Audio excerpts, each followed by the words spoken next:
Sige. Oh, inom ka. Tubig. Tubig. Okay na yan. Okay na yan. Oh. Oh. Isipin mo guys ha. Yun lang yung ginawa nila. Nilakad lang doon ng balikan. Hindi na nag-practice. Hingal na hingal sila. Buti na lang talaga. Kinabahan ako.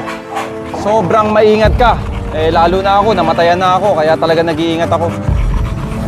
Pagod na pagod oh.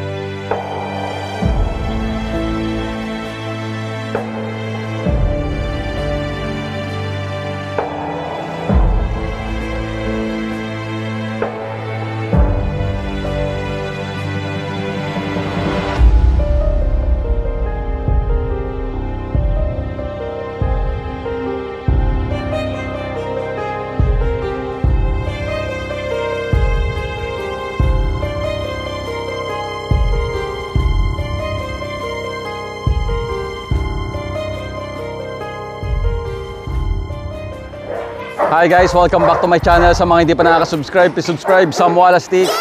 Nako, ang ganda ng vlog ko ngayon guys. Ilalabas na. Sino yung lalabas na yan? Si King Sila guys oh. Si King Sila ilalabas. Tapos sino pang ilalabas? Sila, oh, King Sila. At si Kronos. Grabe oh, si Kronos guys oh. Tingnan mo naman oh. Ang Kronos. Kalmadong kalmado mga kawalastik oh. May dahilan kung bakit ko ilalabas yung dalawa. Tingnan mo naman si King Sila. Pakita mo yung harap ni King Sila. Grabe oh. Okay, gusto kong malaman nyo mga kawalastik na umpisa na ng training. Hindi lang ni Kronos, pati si King Sila. Dahil ilalaban na natin silang dalawa. At feeling ko, magkakasagupa sila. Kaya exciting to. Siyempre, ang kailangan natin gawin ay practicein. Kaya, tara, lakad tayo.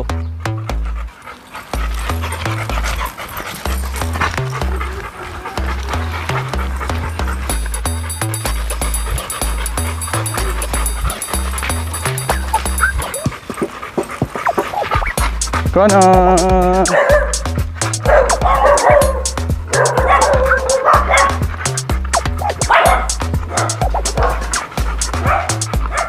Guys, oo nga pala ha, sa mga nakakuha ng cup, congratulations.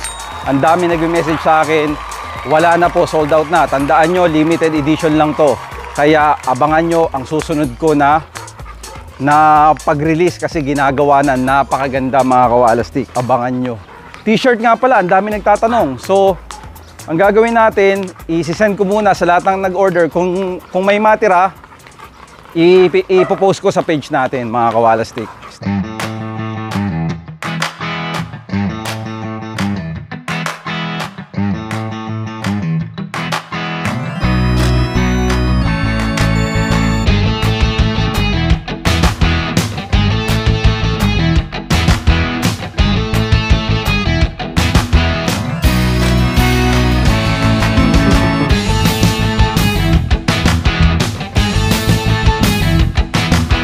Guys, malapit na kami ngayon sa lagi namin pinupuntahan everyday na yung Santo Niño Church. Kasi doon may hagdanan eh. Doon talaga namin pinapractice si Kronos, si King Sila, at si Beast. Ngayon, mukhang malaman natin kasi mukhang may misa, nagkataon. Eh, Holy Week ngayon. Basta, gawa na lang tayo ng lugar para makwento ko at magawa ko tong vlog natin. Guys, mukhang palpak tayo sa lugar kasi may nagsisimba, kaya lilipat tayo sa court. Sana wala nagbabasketball para naman maganda-ganda yung vlog ko. Pagod na agad oh, sobrang init ngayon. Mag-ingat kayo sa mga aso nyo ha. Nako, delikado guys. Tingnan mo si King Sila, hingal na hingal oh. Oh, tingnan mo si Kronos, hingal na hingal oh. Nako, kaya ingat lang guys ha. Dapat talaga alam mo pag nag-aalaga ka ng bully, sobrang maingat ka. Eh lalo na ako, namatayan na ako, kaya talaga nag-iingat ako. Pagod na pagod oh. Oh. Uwi na tayo. Halika na. Oh. Oh, sa bahay. Proud na proud pa naman ako guys kasi may naatinan ako na na forum ni Sir John Inerba. Sobrang marami kang matututunan. Talaga namang worth it. Kaya congratulations Sir John Inerba. Siyempre gusto ko rin maikwento. Tsaka maipakita yung aking certificate. Proud na proud tayo dahil hindi tayo always newbie. Dapat natututo tayo. Pero yung attitude mo, okay lang maging newbie. Pero ito, wag. Dapat lagi may natututunan. O kaya tara, doon tayo sa bahay o kaya sa court, malaman. Guys, papauwi na kami. Doon na tayo magkukwento. Ang importante, somehow mahalaga to na naka-exercise sila. Pero sobrang init. Sobrang init ngayon, nararamdaman ko sa kanila, iba yung hingal nila. So, much better na may simba, hindi tayo nakapag-walking doon kasi paghahagdanin ko sana sila eh. Kaya mag-ingat kayo.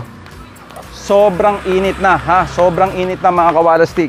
Kaya doon ako magkukwento na lang sa bahay. At syempre, ilalakad-lakad ko. Tuloy pa rin kasi kailangan, pag pinapakain mo sila ng marami, nilalakad mo sila everyday. Para sa ganon, yung performance ba, pag sinalang sa show, kasi pag magaling yung aso mo, dumudulo talaga. Kaya ibig sabihin nun, mag-aantay siya ng matagal. Pero syempre, praying tayo, na sa sasalihan ko, ay manalo si Kronos. Siyempre, sayang yung ating investment, sayang yung paghihirap natin kung hindi lang natin habulin ng pagkapanalo niya ng aso ko, di ba? Kaya pa-practicein natin, hindi rin tayo magkukulang sa practice. Guys, tinan mo si Kronos.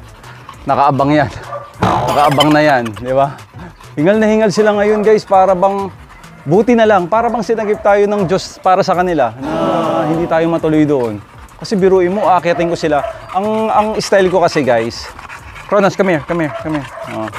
Ang style ko kasi, pupunta kami doon everyday, maglalakad kami simula dito hanggang doon sa Santo Niño sa labas. Hindi ko alam kung ilang meters yun. Tapos, pag-iikot-ikot kami doon sa sa simbahan, may stairs doon, tapos flat, minsan aakyat, minsan bababa. Buti na lang, parang hindi natuloy. So, hindi ibig sabihin hindi natin itutuloy ang laban natin. Gusto ko lang ipakita sa inyo yung aking certificate. Ito.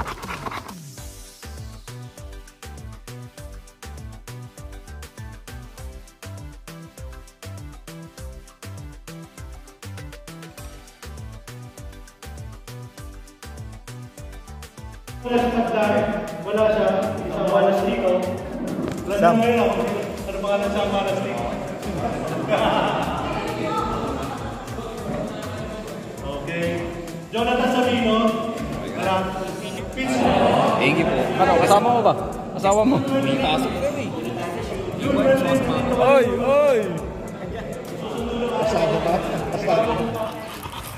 Come, Kronos. Come here.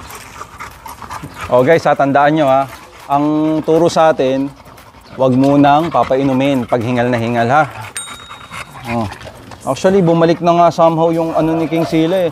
Alam nyo bang si King Sila ay nagkasakit sa balat?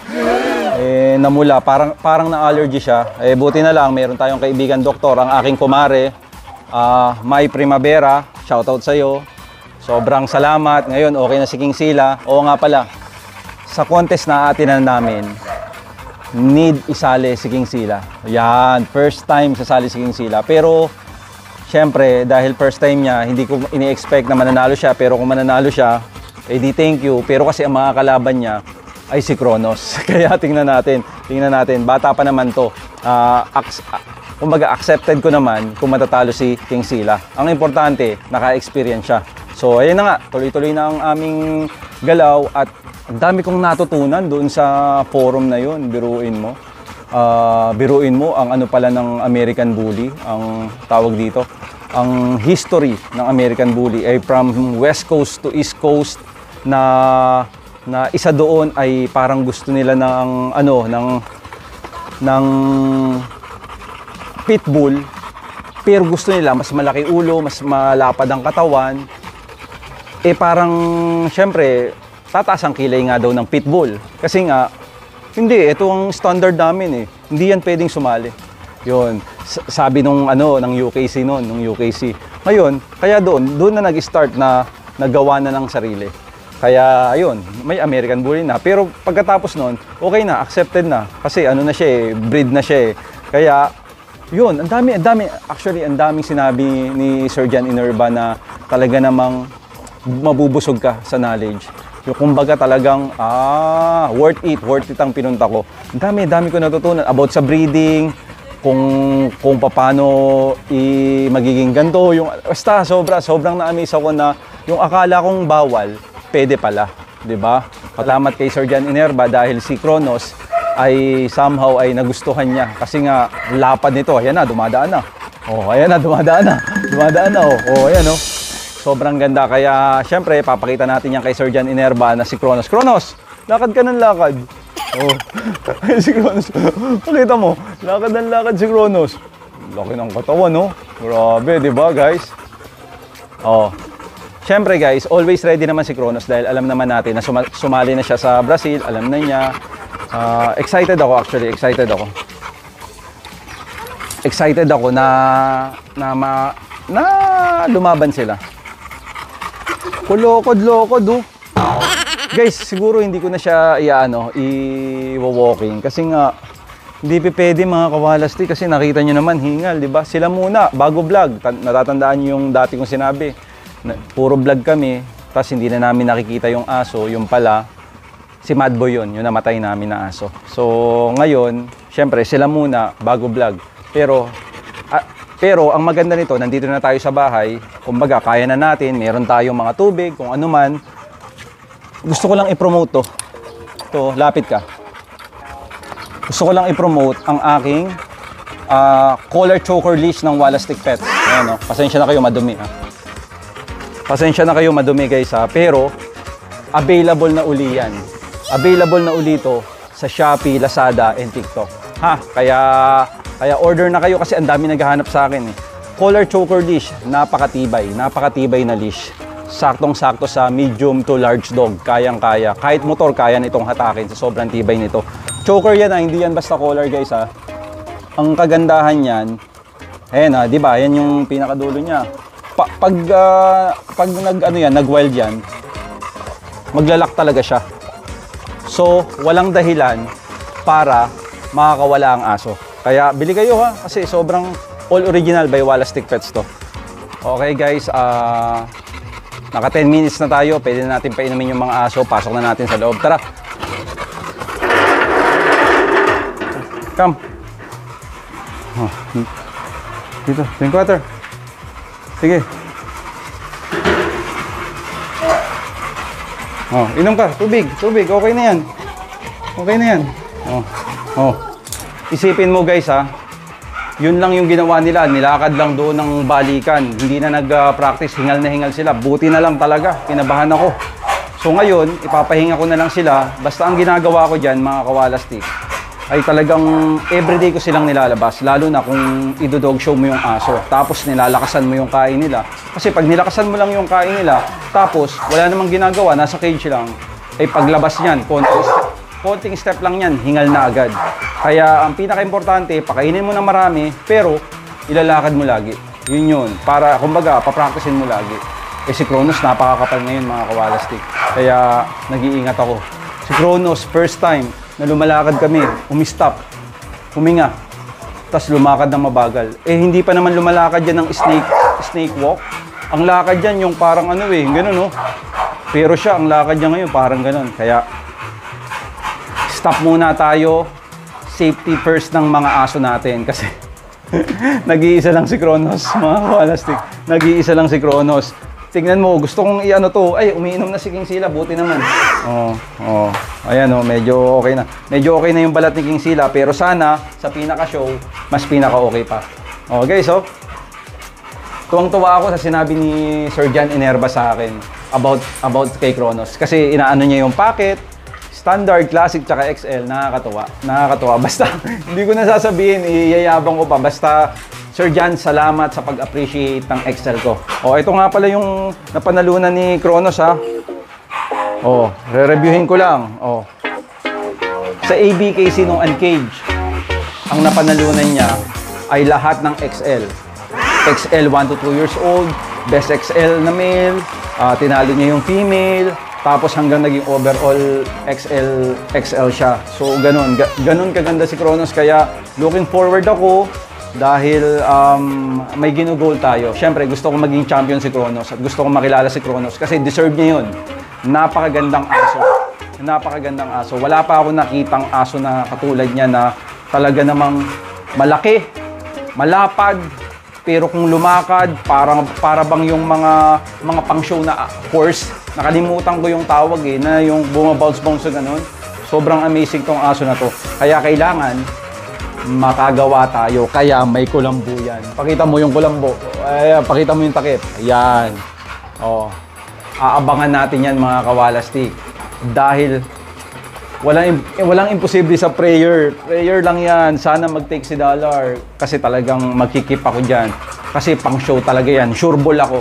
Kasi si Dollar ay malaki yung kaha, malaki yung ribs. Maliit yung ulo, pero malaki yung ribs. Tapos maganda yung top line, may angulation, pasok na pasok. Tapos si Kronos pa bumanat, ayos na ayos. Pero, kung sa ganda lang ng aso na talaga namang pag nakita mo kulay, King Sila, NA siya. Nandyan sa pangalawa. Nandyan sa pangalawa, guys. Yeah, boy. Praise Lord. Hindi pwedeng guluhin mga kawalastik. Pagod na pagod si Kronos, guys. So, ay, King Sila, go inside, go inside. Go inside, go inside. So guys, hindi natuloy yung practice natin doon, nakakainis. Pero wala akong magagawa, guys. Aso muna, ha? Aso muna. Ang susunod na vlog natin, sigurado ako, si Kisses. Ipupunta na natin kila J Bros para stud ni Kang. Kasi ang sabi sa akin ni J Bros, simula nung nag-men si Kisses, 5 days lang daw, dali na doon. Kaya dadali na namin doon. Yun ang next vlog natin dito. Sayang, hindi ko napakita sa inyo kung gaano kalupit si Kronos lumakad at kung ano na improvement ni King Sila sa paglakad, pag-gating, pag-stock, no? Sana. Hindi ko pa alam kung sinong hawak sa kanya, pero malamang Team Todas. Kaya abangan nyo. Maglalabang kasi si King Sila at saka si Kronos. Nakakatawa, di ba? Friendly game ng brother, no? Kaya abang lang tayo. Sayang talaga. Sa mga hindi pa kasi nakakapanood at hindi nakakilala kay Kronos, napakagaling na aso ni Kronos. Grabe. Sobrang galing. Naglabas nga ako ng Kronos na t-shirt. Ubos, sold out agad. Di ba? 40 pieces yon. Pero nag-add ako ng 10, pero ubos pa rin talaga. Kaya ito, guys, meron to. Kaya lang, isi-send ko muna sa lahat ng umorder sa akin, yung na-order na nila. Tapos kung may matira doon, tsaka ko ipopost sa page. Pero yung cup, ang cup na to guys ay sold out na. Ito, rare color to. Yung isa na nakita nyo ay official release. Kasi pag naglalabas ako, may official release at may rare color. Abangan nyo yung kasunod nito kasi matindi. Kung iniisip nyo na may reproduction nito, wala na. Ito lang to. Iba namang design. Ganun ang gagawin natin. Kaya, pag nag-post ako sa page, reserve na agad kayo. 500 pesos lang naman. O pagka-reserve, antay kayo ng 3 weeks, lalabas yung nakuha nyo ng pre-order. Kasi pag na-on hand na sa akin yun, mas mahal na doon sa pre-order na price. Kaya abangan nyo. Bye-bye!